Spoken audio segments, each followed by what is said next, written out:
Chers frères et sœurs en Christ, bienvenue sur notre chaîne.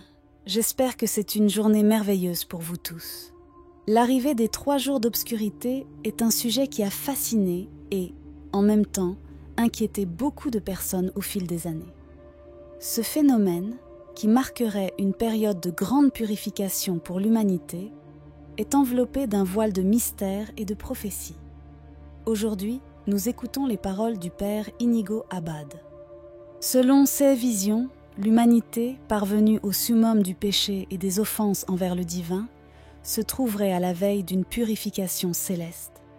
Ce processus, raconté à travers les voix de saints et de voyants tels que Padre Pio et la bienheureuse Anna-Catherine Emmerich, prévoit 3 jours au cours desquels les ténèbres envelopperont le monde, interrompant toute lumière sauf celle des bougies bénies, symbole de foi et d'espérance au milieu de l'obscurité.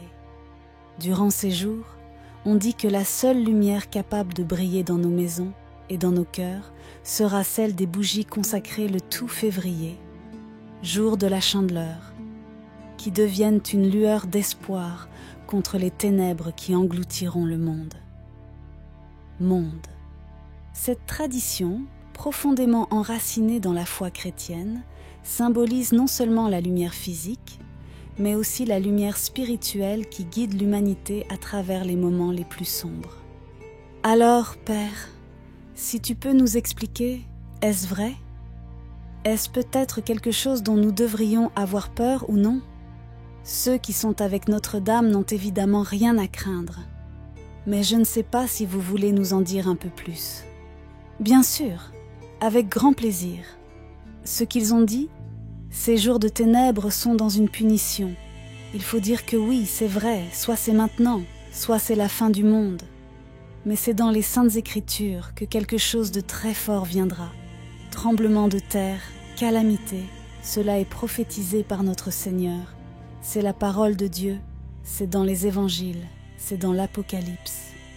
Et ces jours de ténèbres s'inscrivent dans ces prophéties déjà contenues dans les Saintes Écritures, dans d'autres livres aussi, comme Sophonie, qui parle du jour de la colère du Seigneur, et Zacharie, qui parle des 2/3 de la terre qui seront être anéantis. Donc, il y aura vraiment une grosse punition, c'est sûr. S'il s'agit exactement de 3 jours d'obscurité, à ce moment, je ne me souviens pas s'il y a ce détail de 3 jours dans les Saintes Écritures. Ce qui est clair dans les Saintes Écritures, c'est que le soleil sera obscur. Donc, si le soleil est obscur, il n'y aura pas de jour. Combien de temps cela durera ? Nous ne le savons pas. Puis Saint Pierre dit qu'il y aura de nouveaux cieux et une nouvelle terre. Tout sera comme renouvelé. C'est un mystère. Mais il y aura une punition, c'est-à-dire... Je ne sais pas si c'est écrit comme un dogme de foi, mais c'est dans les Saintes Écritures, donc il faut y croire. L'Apocalypse est dans les Saintes Écritures. Il faut y croire. Ce n'est pas seulement un livre purement symbolique de très belles choses. Ce qui y est contenu, ce sont des symboles mais aussi des réalités. Et surtout, ce sont des châtiments.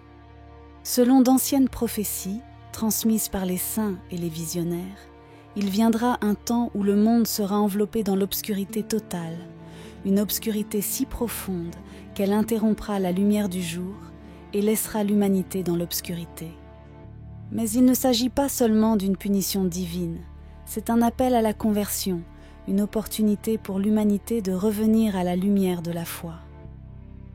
Sainte Faustine décrit un signe précurseur du jour du jugement dernier, où toute lumière dans le ciel s'éteindra, suivie de l'apparition au ciel du signe de la croix, d'où émaneront de grandes lumières et éclaireront temporairement la terre.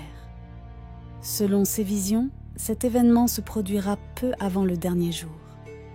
La bienheureuse Anna Maria Taigi parle de 2 châtiments divins, l'un terrestre sous forme de guerre et de révolution, et l'autre céleste qui apportera 3 jours d'immenses ténèbres. Pendant cette période, l'obscurité rendra toute lumière artificielle impossible, et seules les bougies bénies brûleront, tandis que les fidèles sont invités à rester chez eux en priant pour la miséricorde divine. D'autres saints et visionnaires, comme saint Gaspard del Bufalo et la bienheureuse Elena Aiello, ont offert des perspectives similaires, avec des visions de châtiments divins et de purification à travers des événements apocalyptiques qui culmineront dans les 3 jours d'obscurité, pendant lesquels les justes seront préservés grâce à leur foi et leurs pratiques dévotionnelles telles que le rosaire. Cette prophétie ne concerne pas seulement l'obscurité physique, mais une lutte spirituelle où les bougies bénies le jour de la Chandeleur deviennent des symboles de résistance contre le mal. Ces 3 jours ne sont pas considérés seulement comme une punition, mais comme un temps de renouveau, où, à travers les épreuves et les tribulations, la voie s'ouvre vers une aube nouvelle. Les bougies bénies, seule source de lumière en ce temps de ténèbres, représentent la flamme de la foi que chaque croyant est appelé à entretenir dans son cœur.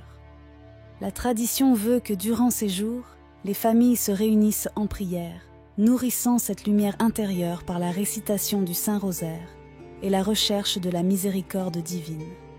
C'est un moment de réflexion sur sa vie, ses péchés et la possibilité d'une purification personnelle et collective renouvelée. Les méchants, ceux qui se sont éloignés du chemin de la justice, périront, mais il y aura aussi une possibilité de rédemption pour certains. Un message d'espoir que même dans les heures les plus sombres, la lumière de la conversion puisse briller. Cette prophétie nous rappelle que, malgré les ténèbres qui peuvent envelopper le monde, la lumière de la foi et de l'espérance ne s'éteint jamais. C'est une invitation à garder allumée la flamme de notre âme, à ne pas nous laisser envahir par le désespoir, mais à trouver en Dieu le guide tout au long de la nuit vers un nouveau départ. En cette période d'épreuve, ce ne sont pas les bougies physiques qui font la différence, mais la flamme de la foi qu'elles symbolisent. Maintenant, prions ensemble. Ô Seigneur de lumière et d'espoir, dans les moments d'obscurité et d'incertitude, nous nous tournons humblement vers toi. Accorde-nous la force de faire face aux défis, la confiance pour marcher dans les ténèbres, sachant que tu es à nos côtés. Illumine nos cœurs par ta présence, guide-nous par ton infinie sagesse et remplis nos âmes de paix. Bénis-nous, Seigneur, avec la paix que toi seul peux donner, en transformant nos peurs en ponts de confiance, nos doutes en chemin de foi. Puissions-nous toujours nous rappeler, même dans les ténèbres les plus profondes, ton amour est une lumière inextinguible. Amen. Si vous avez aimé la vidéo, commentez Amen, que Dieu vous bénisse.